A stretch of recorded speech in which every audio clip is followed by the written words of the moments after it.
चलो तो फिर स्टार्ट करते हैं ना अपन लेक्चर 5 ऑफ फेडरलिस्ट। तो इस पूरे टॉपिक में अपन सेंटर स्टेट रिलेशन के बारे में जानेंगे कि सेंटर और स्टेट के बीच कैसे संबंध होने चाहिए या राज्य और केंद्र के बीच किस तरीके संबंध होने चाहिए ताकि आप देश को एक रख सको, यूनाइट रख सको और कोशिश करो कि वर्क में ना इफिशियंसी आए। देखो मेजर जो इसका कंसेप्ट है या मेजर जो इसका रिजल्ट है या रूट है वो यही है कि चीज़ों में क्या आनी चाहिए, इफिशियंसी आनी चाहिए। ऐसा ना हो कि आपने पावर शेयरिंग कर दी, आपने सारी चीज़ें कर दी पर वो काम ही नहीं कर रहा है।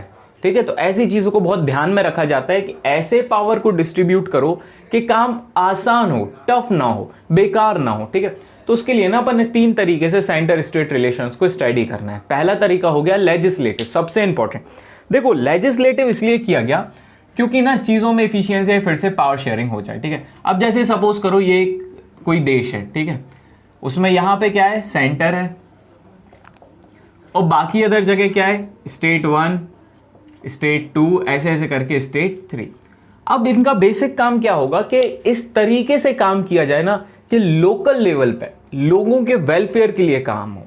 ठीक है, कोशिश ये रहे कि ऐसा ना हो कि इस वाले टॉपिक पे डिसीजन किसको लेना है, इस वाले टॉपिक पे डिसीजन किसको लेना है, ये मतभेद ना हो। तो जब हमारा कॉन्स्टिट्यूशन बन रहा था ना तो उस दौरान ना हमने 7th शेड्यूल बताया था ना, इसके प्रीवियस लेक्चर में 7th शेड्यूल इंस्टॉल किया जिसमें 3 डिफरेंट लिस्ट के बारे में पढ़ा था हमने, यूनियन लिस्ट, स्टेट लिस्ट और इसके साथ एक बीच में अपन रख देते हैं कंकरेंट लिस्ट। ठीक है, और इसके अलावा एक और लिस्ट के बारे में अपन ने पढ़ा था, रेसिड्यूरी लिस्ट। ये सारे काम क्यों किए गए, तो इसका बेसिक उद्देश्य यही था कि पावर को ना डिवाइड कर सको, डिसीजन मेकिंग अथॉरिटी ना हर जगह अलग अलग हो, इसमें ना कॉन्फ्लिक्ट वाली सिचुएशन नहीं होगी और कॉन्फ्लिक्ट नहीं होगा, चीज़ों में एफिशिएंसी आएगी, लोगों के लड़ाई झगड़े क्या होना कम होना चालू हो जाएंगे। तो ये distribution of power between centre and state relation को ना सिर्फ एक ही चीज़ बता सकता है, वो है distribution of power. Distribution of what, power. अगर आपको रिलेशन अच्छा रखना है तो आपको पावर को डिवाइड करना ही पड़ेगा और अगर आपने पावर को डिवाइड नहीं किया ना तो रिलेशन तो करप्ट होने वाला है। नेक्स्ट क्या है, एडमिनिस्ट्रेटिव। देखो एडमिनिस्ट्रेटिव को बहुत अच्छे से समझो। लॉ बनाने का काम लेजिस्लेचर का, एडमिनिस्ट्रेटिव का काम क्या होता है, काम को इफिशिएंट बनाना, एग्जीक्यूट करना प्लान्स एंड पॉलिसीज। ठीक है, काम को इफिशिएंट बनाना और एग्जीक्यूट करना व्हाट, प्लान्स एंड पॉलिसीज। तो उसमें क्या आ जाएंगे, एक सेंट्रल लेवल के एग्जीक्यूटिव्स हो जाएंगे। ठीक है, यूपीएससी आपने नाम सुना होगा इसका। ठीक है, ये क्या कराते हैं, सेंट्रल लेवल के एग्जीक्यूटिव्स को अपॉइंट करते हैं, जिसमें आता है ऑल इंडिया सर्विसेज, जिसमें आ जाएगा आईएएस, इंडियन एडमिनिस्ट्रेटिव सर्विस, ठीक है, आईपीएस, इंडियन पुलिस सर्विस और आईएफएस, इंडियन फॉरेस्ट सर्विस। ये 3 सर्विस ना क्या कहलाएंगे बच्चे, ऑल इंडिया सर्विस। इसका बेसिक काम क्या है कि सेंटर अपॉइंट कर रहा है, अपॉइंट कौन कर रहा है इनको, सेंटर। अपॉइंट कौन कर रहा है, सेंटर। और वर्क किसके लिए कर रहे हैं ये लोग, स्टेट के लिए। ध्यान से समझना, अपॉइंट कौन कर रहा है, सेंटर। ठीक है, सेंटर स्टेट रिलेशन, अपॉइंट कौन कर रहा है, सेंटर, और वर्क किसके लिए कर रहे हैं, स्टेट के लिए कर रहे हैं, ताकि दोनों के बीच कोऑर्डिनेशन बैठ जाए, कोऑर्डिनेशन बेहतर हो पाए, किसके बीच, सेंटर और स्टेट के बीच में। ऑल्दो इनको असिस्ट करने के लिए ना स्टेट क्या ऑर्गेनाइज करता है, स्टेट पीएससी, किसको असिस्ट करने के लिए, सेंटर के जो लोग हैं उनको असिस्ट करने के लिए स्टेट क्या अपॉइंट करता है, स्टेट के पीएससी के लोगों को अपॉइंट करता है, ताकि वो सारे लोग मिलके ना, सारे लोग मिलके गवर्नमेंट और लोकल लोगों के बीच एक ब्रिज बना सके। क्या बना सके, एक ब्रिज बना सके। ब्रिज इसलिए ताकि काम यहां पर अगर कोई डिसाइड हो रहा है वो ग्राउंड लेवल पे काम हो, ऐसा ना हो कि सिर्फ कागजी फॉर्मूले तैयार हो रहे हैं, कागजी काम हो रहा है, कोई भी ग्राउंड लेवल पे वर्किंग नहीं दिख रही है। तो ये ना, ये क्या करता है, ग्राउंड लेवल पे जाके वर्क करने का मतलब एक काम करता है। Second, integrated judicial system. देखो अगर किसी भी व्यक्ति को प्रॉब्लम होती है, सपोज करो इस व्यक्ति को प्रॉब्लम हो गई, ये यहाँ पे एक व्यक्ति है, ये मिस्टर ए, ठीक है, इसको प्रॉब्लम हो गई कहां पर, इस जगह। अब ये क्या कर सकता है, डायरेक्टली किसको अप्रोच कर सकता है, कोर्ट को। किसको अप्रोच कर सकता है, कोर्ट्स को। अब कोर्ट भी ना बहुत शानदार चीज है, इस तरीके से डिजाइन की गई, इंटीग्रेटेड है पूरा। जैसे इमेजिन करो, पहले वो जाएगा डिस्ट्रिक्ट कोर्ट, ठीक है, सबऑर्डिनेट कोर्ट भी इसे कहते हैं, वहाँ पे अगर इसकी बात नहीं सुनी गई तो ये जाएगा कहाँ पर, हाई कोर्ट। वहाँ पे भी नहीं सुनी गई, ये जाएगा फिर फाइनली सुप्रीम कोर्ट। और इंडिया में ना सबसे बड़ा कोर्ट कौन सा है, सुप्रीम कोर्ट। सुप्रीम कोर्ट का जो डिसीजन होगा ना वो लास्ट और फाइनल डिसीजन माना जाता है। तो इस तरीके से ना इंटीग्रेटेड, अब फिर से ध्यान से समझो, क्यों एडमिनिस्ट्रेटिव, ताकि गवर्नमेंट और लोगों के बीच ब्रिज तैयार हो, ठीक है, ताकि लोगों को एक प्रकार से जस्टिस मिल सके, लोगों के वेलफेयर के लिए काम हो सके, ठीक है। नेक्स्ट अपन बात करते हैं फाइनेंशियल, ये थर्ड और मोस्ट इंपॉर्टेंट है फाइनेंशियल, ठीक है।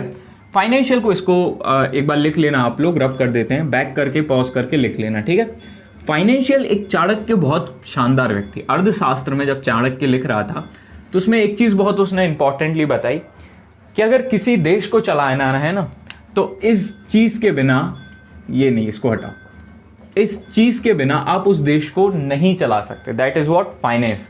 इसलिए ना ज़्यादातर राजाओं का फोकस किस पे रहता था, कैसे अपने ट्रेजर को भर के रखें, ऐसा ना हो कि ट्रेजर खाली हो जाए और बाद में वहाँ पे प्रॉब्लम्स आना चालू हो जाए।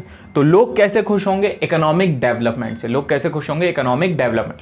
तो फाइनेंस रिलेशन, बच्चे रिश्तेदारी तो ऐसे ही बनती है फाइनेंस, और ये तो बड़ी रिश्तेदारी है, ठीक है, क्लियर हुई बात। मतलब यहाँ पे अपन बात करने वाले हैं पैसे से रिलेटेड। तो सबसे पहला आ जाता है कि टैक्सेशन पावर।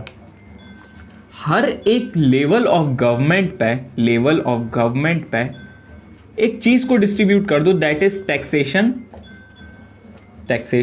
पावर। मतलब सेंटर अलग टैक्सेस लेगा, स्टेट अलग टैक्सेस लेगा और लोकल अलग टाइप के टैक्सेस लेगा। देखो अब तीनों क्या करेंगे, सेंटर अपने हिसाब से उन टैक्सेस का यूटिलाइजेशन करेगा, स्टेट अपने हिसाब से उन टैक्सेस का यूटिलाइजेशन करेगा जो वो कलेक्ट कर रहा है लोगों से, और लोकल अपने हिसाब से, जैसे लोकल में वाटर टैक्स लगता है, हाउस टैक्स लगता है, ये सारे टैक्सेस जब कलेक्ट होंगे ना किसी म्यूनसिपैलिटी में या म्यूनसिपल कॉर्पोरेशन में, तो वो उस तरीके से इस्तेमाल करेगा जिसमें लोगों की भलाई हो। जैसे फॉर एग्जांपल स्ट्रीट लाइट लगा देना, देखा होगा ना आपने, स्ट्रीट लाइट्स, लोकल लेवल पे रोड्स बना देना, ठीक है, मेंटेन करना पार्क वगैरह को, ये सारे काम किसके हैं, लोकल गवर्नमेंट के हैं। तो लोकल गवर्नमेंट जो टैक्स कलेक्ट करेगा वो यहीं पे यूज करेगा लोगों के वेलफेयर के लिए। ऑल्दो इसमें एक बहुत important concept and my favourite concept, that is grant in add.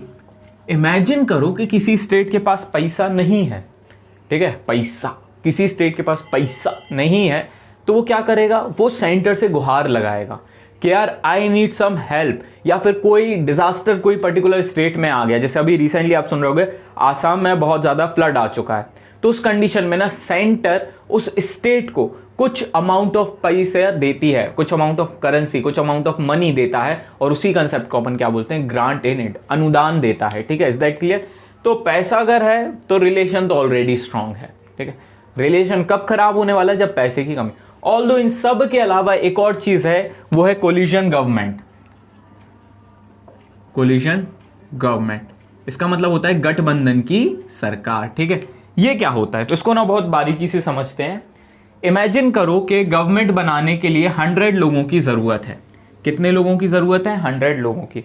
लेकिन जो ए पार्टी है उसको मिले हैं 50 लोग, बी पार्टी है उसको मिले हैं 30, और सी पार्टी है उसको मिले हैं 60 लोग, ठीक है। और ज़रूरत कितनी है, 100 लोगों की। तो यहाँ पे ना ए और बी क्या कर जाएंगे, मिल जाएंगे। ए प्लस बी कितना हो गया, जल्दी बताओ, 110। क्या ये लोग गवर्नमेंट बना सकते हैं, बिल्कुल हाँ।